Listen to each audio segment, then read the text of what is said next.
नमस्कार मेरे प्यारे बच्चों एवं मेरे साथियों, आप सबका मेरे YouTube चैनल पर बहुत बहुत स्वागत है।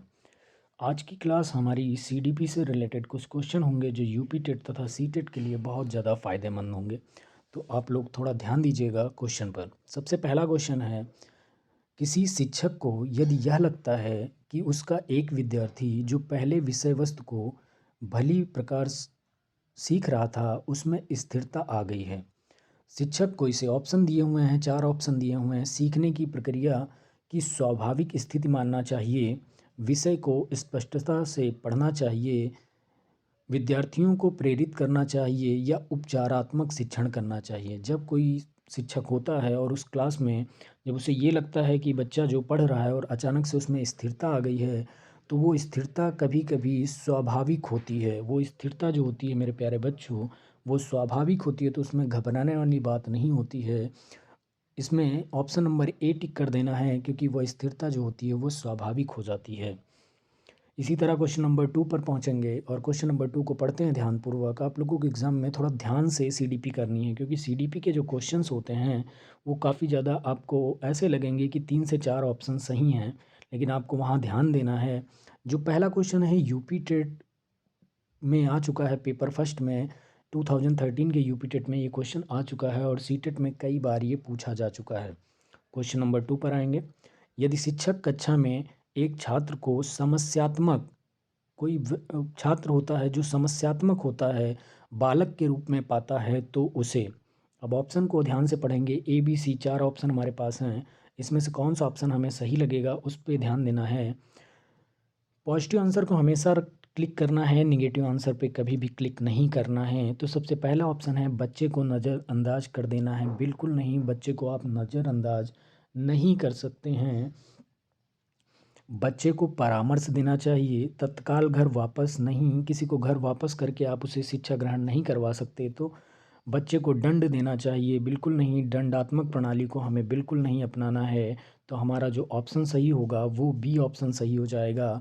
बच्चे को परामर्श देना चाहिए, बच्चे को आप पता करेंगे कि क्या प्रॉब्लम है, जो प्रॉब्लम है उसमें उसे परामर्श देंगे तो बच्चा बहुत अच्छी तरीके से भली भांति सीख पाएगा। अब क्वेश्चन नंबर 3 की बात करेंगे। डिसलेक्सिया में यह करने में कठिनाई होती है। सबसे ज़्यादा सीटेट और यूपी टेट में पूछे जाने वाला क्वेश्चन है डिसलेक्सिया। ये एक तरीके का विकार होता है जिसमें क्या होता है, हम 4 ऑप्शन हमारे पास होंगे। व्यक्त करने में, खड़े होने में, बोलने में, पढ़ने या वर्तनी में। तो आपको बहुत ध्यान से इसको पढ़ लेना है तथा इसमें जो ऑप्शन है वो जो सही होगा ऑप्शन, वो ऑप्शन है option number D. D is the right answer.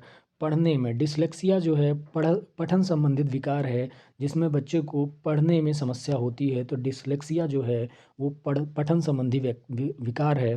तो हमें डी ऑप्शन, पढ़ने वर्तनी में, जो ऑप्शन है उसमें हमें क्लिक कर देना है। इसी तरह स्लाइड में आगे बढ़ते हैं, स्लाइड नंबर 2 में। तो क्वेश्चन नंबर 4 में हम ध्यान देंगे, निम्न में से क्या समावेशी कक्षा में शिक्षक की भूमिका नहीं है। आप लोगों को पहले भी मैं बता चुका हूँ, ध्यान से थोड़ा पढ़ना है कि इसमें लिखा हुआ है नहीं है, कौन सी नहीं है। तो नहीं पर हमें ध्यान देना है और ऑप्शन को ध्यान से पढ़ना है। ऑप्शन नंबर ए दिया हुआ है, शिक्षक को निःशक्त बच्चों पर ध्यान देना नहीं देना चाहिए। बी है, शिक्षक को बच्चों को प्रोत्साहित करना चाहिए।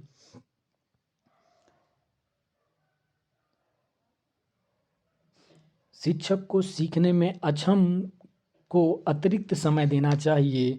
बच्चे बच्चे की आवश्यकता के अनुरूप बैठने में पर्याप्त व्यवस्था करनी चाहिए। तो ये तीनों जो ऑप्शन हैं, ये तीनों ऑप्शन जो हैं ये एकदम पॉजिटिव हैं। लेकिन नहीं की बात हो रही है तो ऑप्शन नंबर ए जो है हमारा एकदम सही हो जाएगा कि शिक्षक को निःशक्त बच्चों पर ध्यान नहीं देना चाहिए, ये भूमिका नहीं है। बिल्कुल ये आपका ऑप्शन जो है वो बिल्कुल सही हो जाएगा। तो हमारा एग्ज़ाम में ऑप्शन नंबर ए पर हमें क्लिक कर देना है। स्लाइड नंबर 3 पर बढ़ेंगे। फिफ्थ नंबर क्वेश्चन जो हमारा पूछ रहा है वो पूछ रहा है, समावेशी कक्षा में किस प्रकार का के छात्र शामिल होते हैं। समावेशी ऐसी शिक्षा जहाँ पर दोनों प्रकार के बच्चों के ऊपर बात की जाती है, विशिष्ट एवं सामान्य बालक दोनों होते हैं। तो इस ऑप्शन में हमें बहुत अच्छे से समझ लेना है। केवल विशिष्ट केवल जहाँ दिख जाए सीटेट में आपको, वो बिल्कुल नहीं लगाना है। सामान्य और विशिष्ट छात्र बी पर भी ठीक है, पॉजिटिव आंसर है। केवल फिर दिख गया, यहाँ पर भी आपको ध्यान नहीं देना है, केवल आपका कभी भी सही नहीं हो सकता। बहुभाषी और प्रतिभाशाली छात्र, तो आपको ध्यान देना है कि इसमें पॉजिटिव आंसर ढूंढना है, तो जो हमारा पॉजिटिव आंसर है वो है सामान्य और विशिष्ट छात्र। तो क्वेश्चन नंबर 5 का बी आंसर बिल्कुल सही माना जाएगा। क्वेश्चन नंबर 6 की बात करेंगे। समावेशीकरण की सफलता के लिए आवश्यक है। समावेशीकरण की सफलता के लिए आवश्यक है, तो इसको हम बहुत ध्यान से पढ़ेंगे। क्षमता निर्माण का अभाव, नहीं, बिल्कुल नहीं। अभिभावक की भागीदारी का ना होना, बिल्कुल नहीं। अलगाव, अलगाव तो बिल्कुल हो ही नहीं सकता, निगेटिव पॉइंट है। संवेदनशीलता, संवेदनशीलता बहुत ज़्यादा आवश्यक है समावेशीकरण के लिए। समावेशीकरण के लिए आपको संवेदनशील रहना पड़ता है, तो ये ऑप्शन आपका बिल्कुल सही है। क्वेश्चन नंबर 6 का D is the right answer. आगे थर्ड स्लाइड में हम बढ़ जाते हैं, फोर्थ स्लाइड में हम बढ़ जाते हैं। तो फोर्थ क्वेश्चन नंबर 8 है। एक छात्र पढ़ रहा है, उसका नाम लेकर किसी ने बुलाया। निम्न में से किस संवेदन द्वारा वह छात्र अपनी अनुक्रिया प्रकट करेगा? अगर किसी ने उसे बुलाया होगा, अगर कोई उसे बुलाएगा तो उसे सुनाई पड़ेगा, तो दृष्टि संवेदना बिल्कुल नहीं, स्पर्श नहीं, ध्वनि संवेदना या प्रत्यक्षण संवेदना, तो बुलाया है अगर उसने सुना है तो आपकी ध्वनि संवेदना इस पर व्यक्त हो जाएगी। तो क्वेश्चन नंबर 8 का सी इज़ द राइट आंसर, ध्वनि संवेदना हो जाएगा। 9th नंबर क्वेश्चन की बात करेंगे। मोस्ट इंपॉर्टेंट क्वेश्चन जो 9th है वो मोस्ट इंपॉर्टेंट क्वेश्चन है। हर बार टेट में, यूपी टेट में तथा सी टेट में कई बार ये पूछा जा चुका है। इनमें से किनका नाम सृजनन शास्त्र के पिता से जुड़ा हुआ है? तो सृजनन शास्त्र के पिता की बात करेंगे तो क्या वो क्रो एवं क्रो हैं, गाल्टन हैं, रॉस हैं या वुडवर्थ हैं? तो सृजनन शास्त्र के पिता हमेशा जो माना गया है, जो राइट आंसर है वो है Galton. Galton is the right answer. सृजनन शास्त्र के पिता गाल्टन को बोला गया है। क्वेश्चन नंबर 10 की बात करेंगे। सृजनात्मकता मौलिक परिणामों को अभिव्यक्त करने की मानसिक प्रक्रिया है, यह कथन है। क्वेश्चन नंबर 10 में यह कथन किसका है, इस पे थोड़ा ध्यान देना है और ध्यान से हमें ऑप्शन पढ़ लेने हैं। कोल एवं ब्रूस का, ड्रेवहल का, डिहान का या क्रो एवं क्रो का। तो क्वेश्चन नंबर 10 में सृजनात्मकता मौलिक परिणामों को अभिव्यक्त करने की मानसिक प्रक्रिया है, यह क्रो एवं क्रो का कथन है। तो क्वेश्चन नंबर 10 का D is the right answer. D answer आपका एकदम सही हो जाएगा। क्वेश्चन नंबर 11 पर आ जाते हैं। 11 में हम ध्यान देंगे, 11 में क्या पूछा गया है। मंदित मना बालकों की शिक्षा हेतु कौन सा उपागम उपयुक्त कहा जा सकता है? संवर्धन उपागम, उच्च स्तरीय पाठ्यचर्या, वैयक्तिक अनुदेशन, त्वरण उपागम। तो जो इसमें हम बहुत अच्छे से, जो इसका आंसर हो जाएगा वो हो जाएगा वैयक्तिक अनुदेशन। वैयक्तिक अनुदेशन मंदित मना जो छात्र बालक होते हैं उनके लिए सबसे अच्छा उपागम माना जाता है, तो वैयक्तिक अनुदेशन इसका राइट आंसर हो जाएगा। 5th नंबर स्लाइड पे आ जाते हैं। निम्न 13 नंबर क्वेश्चन हमारा कह रहा है, निम्न में किस प्रश्न द्वारा सृजनात्मक चिंतन को सर्वाधिक अच्छे ढंग से अनुमानित किया जा सकता है?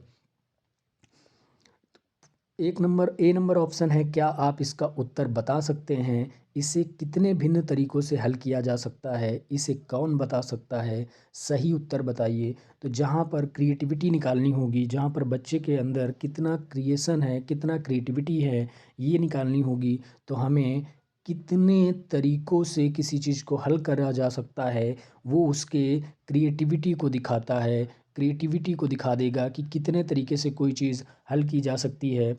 तो हमारा जो आंसर आप लोग आराम से खुद ही जान जाएंगे, आंसर इसका हो जाएगा बी, यानी B is the right answer. संकलनात्मक परामर्श के जन्मदाता हैं। संकलनात्मक परामर्श के जन्मदाता थॉर्न को बोला गया है कि रोजर्स को, विलियमसन को, या इनमें से कोई नहीं। 14 नंबर का जो आंसर हो जाएगा वो हो जाएगा thorn. Thorn is the right answer. 14 का ए हो जाएगा। डिसलेक्सिया हमने एक बार बता दिया, ये दोबारा रिपीट हो गया है। ये हमारा पठन संबंधी विकार है। डिसलेक्सिया जो है हमारा पठन संबंधी विकार हो जाएगा। 6 नंबर स्लाइड पे आ जाएंगे। ब्रेल लिपि हर बार पूछी जाती है और एक बार फिर से ब्रेल लिपि एवं टेप रिकॉर्डिंग किसके लिए शैक्षिक प्रावधान के रूप में प्रयुक्त किए जा सकते हैं?